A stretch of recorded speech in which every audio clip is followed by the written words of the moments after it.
Hi everyone, this is my first lecture on the series of Indian Contract Act.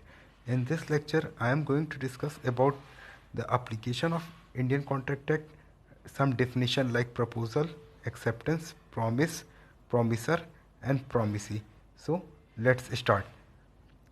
Application of Indian contract act. Indian contract act क्या होता है? ये Indian contract act आपका पूरे India पे apply होता है। ठीक, ये आपका इंग्लिश कॉमन लॉ के ऊपर बेस्ड है, क्योंकि ये बहुत पुराना लॉ है, ब्रिटिशर के टाइम का ही बना हुआ लॉ है, इसीलिए आपका ये क्या है, इंग्लिश कॉमन लॉ पे बेस्ड है। फिर आपका ये जो है इंडियन कॉन्ट्रैक्ट एक्ट 1 सितंबर 1872 से इंडिया में एप्लीकेबल है। इसको बनाया किसने था? इसको सर जेम्स स्टेफन ने बनाया हुआ है। फिर ठीक आता है उसके बाद प्रपोजल। प्रपोजल क्या होता है? प्रपोजल मतलब होता है ऑफ़र करना। इसको हम लोग ऑफ़र भी बोलते हैं। जब कोई पर्सन किसी चीज़ को ऑफ़र करता है तो उसको हम बोलते हैं वो प्रपोजल कर रहा है।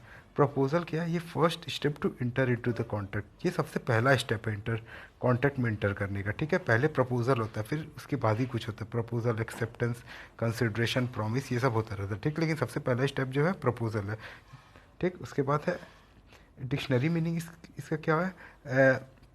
डिक्शनरी मीनिंग जो है, द एक्ट ऑफ ऑफरिंग और सजेस्टिंग समथिंग। जब आप किसी चीज़ को ऑफर कर रहे हैं या कुछ सजेस्ट कर रहे हैं तो उसको हम बोलेंगे वो आप प्रपोजल कर रहे हैं। ठीक, और जैसे ये बेयर एक्ट की मीनिंग है जो इंडियन कॉन्ट्रैक्ट एक्ट के अंदर दी गई हुई है। ये क्या है? When one person signifies to another his willingness to do or to abstain from doing anything with a view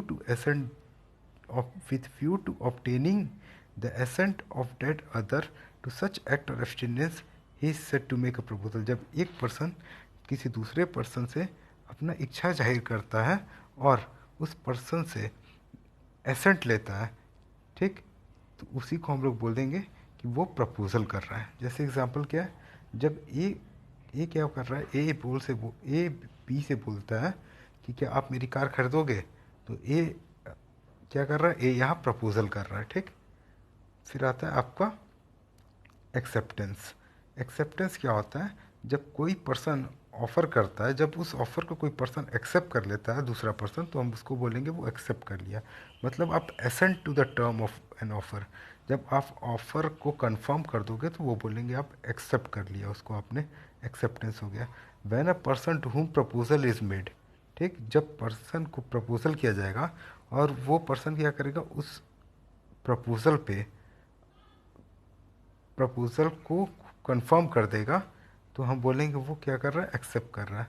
जब वो प्रपोजल एक्सेप्ट हो जाएगा तो वो प्रॉमिस के फॉर्म में कन्वर्ट हो जाएगा। ठीक, the proposal when accepted become promise. Example जैसे यहाँ पे ले रखा है मैंने, A says to B will you buy my car. तो ए क्या कर रहा है? ए ऑफर कर रहा है। अगर बी उसके ऑफर को एक्सेप्ट कर लेता है तो बी हो गया आपका एक्सेप्टेंस। बी क्या कर रहा है? एक्सेप्टेंस कर रहा है।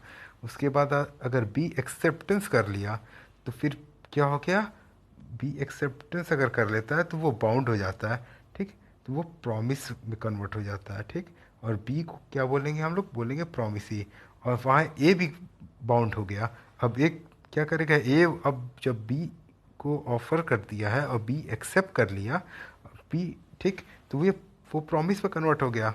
अगर जब उसके बाद तो ये ऐसा नहीं कर सकता कि आप किसी सी को, किसी तीसरे पर्सन को अपना कार जाके भेज दे। ठीक, तो ये हो गया आपका, ए हो गया प्रॉमिसर, हो गया, वो बाउंड हो गया कि अब जो कार भेजेगा बी को ही भेजेगा। बी भी बाउंड हो गया कि उससे अब वो कार खरीदेगा। ठीक, जैसे ये एग्जाम इलिस्ट्रेशन है, ए और बी दो पर्सन है।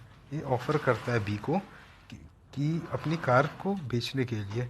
ठीक, और ये क्या हो गया? यहाँ ऑफरर हो गया। ठीक, इसको बी को ऑफ़र किया गया तो वो ऑफर ही हो गया। ठीक, और ये प्रपोज, इसको प्रपोजर भी हम लोग बोलेंगे। जब बी अगर ऑफ़र को एक्सेप्ट कर लेगा तो एक्सेप्टर हो जाएगा। ठीक, जब जब बी उस ऑफ़र को एक्सेप्ट करके वो प्रॉमिसी हो जाएगा। ठीक, और बी और ए प्रॉमिसर हो प्रॉमिसर जाएगा। हो जाएगा। ठीक है, थैंक यू।